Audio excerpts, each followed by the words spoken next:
And unfortunately, with the most corrupt and incompetent president in our history, we're closer to World War III than anyone can understand. There's never been a time where we've been closer. We're inches away, and we have a man that literally can't speak. He can't get off a stage. The other day, he tried to get off a stage. Now, look, I'm up here now. There are a lot of people. There's a lot of television going crazy. There's so much. I'm up here. But, you know, when I'm finished, I'm going to look over there. I'm going to see an exit. I'm going to look over there. I can take that one, that one. And what I can't do is walk through the back wall. Then he turned her. Did you see the other day? Thank you, thank you, thank you, thank you. You know what happens after about 20 minutes, the stuff that he's taking wears off, so it gets really bad. Gets a little groggy. Gets a little bit groggy. They say, get him off the stage. That shit's wearing off, man. Get him off. No, no, no. And I'm sure that the cocaine that they found in the White House, that nobody, I'm sure, I feel certain it had nothing to do with Hunter and Joe, by the way. Here, Dad, have a little of this stuff. It's going to liven you up a little bit. Can you imagine they found a stash that you wouldn't believe, and nobody laid claim to it? That was forgotten, just like the laptop from hell was left at the office, right? He didn't want to pick it up. Wouldn't it have been great if he went to that shop and he said, I'd like my laptop, please? Be a different world, wouldn't it? Huh? They have every single crime listed. You know, the father said, son, Hunter, I love you very much. What's on the laptop? Is there anything bad? What's on? Dad, I hate to say this, every single crime that we've committed is on the laptop. I don't have that with this guy right here, with Eric. The $6 billion was a tremendous amount of money, but nothing compared to the hundreds of billions of dollars that Biden allowed them to make in oil and other things. Hundreds of billions. They became a rich nation in 3 years. That's why they're doing this. They have so much money, they don't know what to do with it. They had no money. They were broke. And then there was the inevitable attack 4 days later, which I predicted. And then 2 nights ago, I read all of Biden's security people. Can you imagine? National defense people. And they said, gee, I hope Hezbollah doesn't attack from the north, because that's the most vulnerable spot. I said, wait a minute. You know, Hezbollah is very smart. They're all very smart. The press doesn't like when they say it. You know, I said that President Xi of China, 1.4 billion people, he controls it with an iron fist. I said, he's a very smart man. They killed me the next day. I said he was smart. What am I going to say? But Hezbollah, they're very smart. And they have a national defense minister or somebody saying, I hope Hezbollah doesn't attack us from the north. So the following morning they attacked. They might not have been doing it, but if you listen to this jerk, you would attack from the north, because he said that's our weak spot. Whoever heard of officials saying on television that they hope the enemy doesn't attack in a certain area? Now, unless it's a con job. But you know what a con job is? You're waiting there ready. You want them if you want them, but they weren't ready. They weren't ready. You know, say what you want. Israel was not ready. This was a big surprise. This was a terrible thing that happened. They weren't ready. But if you wanted them to attack because you've got 1 million people there with guns and you're going to blast the hell, then you do exactly. But they didn't have that. They didn't have that. Biden's national security advisor, Jake Sullivan, even bragged just days before the attack that the Middle East seems to be quite quiet. That was good. They really, honestly, what they've done, it's a shame.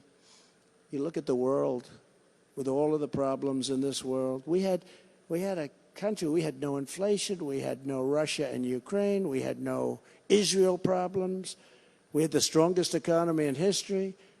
We got you the biggest tax cuts in the history of our country. Think of it, biggest regulation cuts. We had the most people employed. We had something that nobody else, had ever done. We had one of the most successful presidencies in history. We rebuilt our entire military. We didn't have Afghanistan. I was taking them out, but we were going to be taking them out with dignity and with pride and tremendous success. Instead, it was the worst, probably the most embarrassing day in the history of our country. The press doesn't talk about it. The media doesn't talk about it, but we talk about it. Most embarrassing day in the history of our country. Crooked Joe must take back and freeze the $6 billion right now. Take it back and freeze it, Joe. Freeze it, Joe, you dumb person. Dumb person. Freeze that money, Joe. He doesn't know what the hell money I'm talking about. Freeze it, Joe. You know, it's not too late because supposedly it's doing a transfer, and that takes a little while. He can freeze the damn money. What they did is unacceptable. In addition, Biden must immediately halt all funding to corrupt Palestinian entities that support these savage terrorists, which, if you remember, I stopped it because we were paying them about $750 million a year to the Palestinians. And they were really nasty. They were saying that death to America, death to America. And I heard about this. I said, are we actually paying them money? Yes, sir, we have for many years, sir. How much? About $750 million to the Palestinians. That's a lot. And I said, if they say anything again, we immediately stop it. Within about 2 minutes, they happen to say something, you know. Death, we want death for America. We want death for Israel. And so I stopped the money. And we would have had a deal with them, too, because I stopped the money. And I said, until we have a deal, I'm not negotiating. And I moved the embassy. That set them off a little bit, but they were okay with it. You know, remember when I did that? Every president promised they were going to put the embassy in Jerusalem. Every single, for decades and decades. Clinton said it, Bush said it, everybody said it. Nobody did it but me. Nobody did it but me. Because, you know, I was called, once I got to office and once they heard we were even thinking about it, I was called by every leader in the world practically. Please don't do it, sir. Especially in a certain part of the world. Please don't do it. They said, please, sir, do not do it. So what happened is I went out and I got a lot of calls from heads of state, from kings, from presidents, from prime ministers, because they heard I was going to do it. So I said, I don't like telling people no. I tell them I'll call them back on Monday. And they call up the head of, I don't want to use any names, the head of a big, powerful country is calling, sir, wants to talk to you about that deal, about the embassy going to Jerusalem. Because, you know, I could see why the other presidents didn't do it, because it was tremendous pressure. I said, tell them I'll call them back. This was on a Thursday. I'll call them back on Monday at sometime in the afternoon. And I had about 15 people I had to call back. And on Monday morning, I approved it. Then I called them back. Hi, what's going on? Hey, how you feeling? Everything good? I called you about this, but it's too late, sir. You've already done it. Oh, sorry about that. Otherwise, it would have been very tough.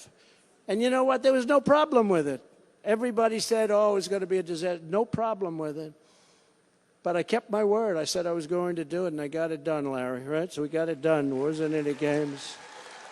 And when I'm back in the White House, we will cut off every penny of Palestinian terrorists. And they don't even cut it off. They don't cut the money off. They keep paying them. It's like with the World Health Organization.